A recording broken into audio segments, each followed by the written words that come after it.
ನೀರಿನ ಬಾಟಲ್ ಮುಚ್ಚಳಗಳ ಬಣ್ಣದ ರಹಸ್ಯವೇನು ಗೊತ್ತಾ? ಇದು 99% ಜನರಿಗೆ ತಿಳಿದೇ ಇಲ್ಲ.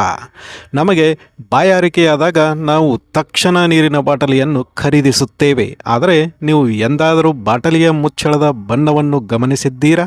ನೀಲಿ, ಬಿಳಿ, ಹಸಿರು, ಹಳದಿ ಅಥವಾ ಕಪ್ಪು ಪ್ರತಿಯೊಂದು ಬಣ್ಣಕ್ಕೂ ವಿಶೇಷ ಅರ್ಥವಿದೆ. ಈ ಬಣ್ಣವು ಬಾಟಲಿಯಲ್ಲಿ ಯಾವ ರೀತಿಯ ನೀರು ಇದೆ ಎಂಬುದನ್ನು ಸೂಚಿಸುತ್ತದೆ.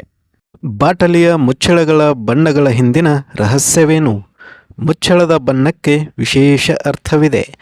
ನೀರಿನ ಬಾಟಲಿಯ ಮುಚ್ಚಳಗಳ ಬಣ್ಣಗಳು ವಿನ್ಯಾಸದ ಬಗ್ಗೆ ಮಾತ್ರವಲ್ಲ, ಅವು ನೀರಿನ ಗುಣಮಟ್ಟ ಮತ್ತು ಮೂಲವನ್ನು ಸಹ ಸೂಚಿಸುತ್ತವೆ.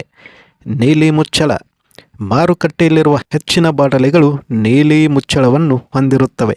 ನೀಲಿ ಮುಚ್ಚಳ ಎಂದರೆ ಈ ನೀರನ್ನು ಕೊಳವೆಬಾವಿಯಿಂದ ನೇರವಾಗಿ ಸಂಗ್ರಹಿಸಲಾಗಿದೆ, ಅಂದರೆ ಅದು ಖನಿಜಯುಕ್ತ ನೀರು. ಈ ನೀರನ್ನು ಆರೋಗ್ಯಕ್ಕೆ ತುಂಬ ಒಳ್ಳೆಯದು ಎಂದು ಪರಿಗಣಿಸಲಾಗುತ್ತದೆ.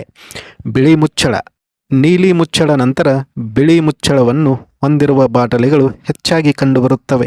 ಬಿಳಿ ಮುಚ್ಚಳ ಎಂದರೆ ನೀರನ್ನು ಯಂತ್ರಗಳಿಂದ ಶುದ್ಧೀಕರಿಸಲಾಗಿದೆ ಎಂದರ್ಥ. ಇದರರ್ಥ ಈ ನೀರನ್ನು ಶುದ್ಧೀಕರಿಸಲಾಗಿದೆ ಮತ್ತು RO ಸ್ಥಾವರ ಅಥವಾ ಅಂತಹುದೇ ಫಿಲ್ಟರ್ ಯಂತ್ರದ ಮೂಲಕ ತುಂಬಿಸಲಾಗಿದೆ. ಈ ನೀರು ಸಹ ಸುರಕ್ಷಿತ ಮತ್ತು ಕುಡಿಯಲು ಒಳ್ಳೆಯದು. ಕಪ್ಪು ಕ್ಯಾಪ್. ಕಪ್ಪು ಕ್ಯಾಪ್ ಹೊಂದಿರುವ ಬಾಟಲಿಗಳು ಮಾರುಕಟ್ಟೆಯಲ್ಲಿ ವಿರಳವಾಗಿ ಕಂಡುಬರುತ್ತವೆ, ಏಕೆಂದರೆ ಈ ನೀರು ತುಂಬ ದುಬಾರಿಯಾಗಿದೆ. ಈ ನೀರನ್ನು ಕ್ಷಾರೀಯ ನೀರು ಎಂದು ಕರೆಯಲಾಗುತ್ತದೆ.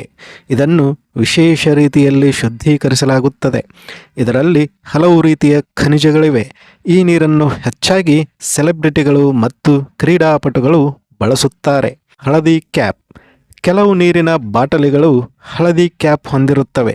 ಹಳದಿ ಕ್ಯಾಪ್ ಎಂದರೆ ಈ ನೀರಿನ ವಿಟಮಿನ್ಗಳು ಮತ್ತು ಎಲೆಕ್ಟ್ರೋಲೈಟ್ಗಳನ್ನು ಸೇರಿಸಲಾಗುತ್ತದೆ. ಈ ನೀರು ನಮ್ಮ ಆರೋಗ್ಯಕ್ಕೆ ತುಂಬ ಒಳ್ಳೆಯದು ಎಂದು ಪರಿಗಣಿಸಲಾಗುತ್ತದೆ, ಏಕೆಂದರೆ ಇದು ದೇಹವನ್ನು ಚೈತನ್ಯಗೊಳಿಸುತ್ತದೆ. ಹಸಿರು ಕ್ಯಾಪ್. ಹಸಿರು ಕ್ಯಾಪ್ ಹೊಂದಿರುವ ಬಾಟಲಿಗಳು ನೈಸರ್ಗಿಕವಾಗಿ ಶುದ್ಧೀಕರಿಸಿದ ನೀರನ್ನು ಹೊಂದಿರುತ್ತವೆ.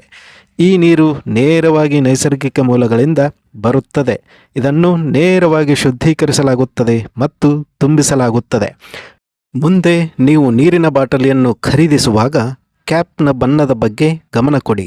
ಈ ರೀತಿಯಾಗಿ ನೀವು ನಿಮ್ಮ ಆರೋಗ್ಯ ಮತ್ತು ರುಚಿಗೆ ಅನುಗುಣವಾಗಿ ಸರಿಯಾದ ನೀರನ್ನು ಆಯ್ಕೆ ಮಾಡಬಹುದು.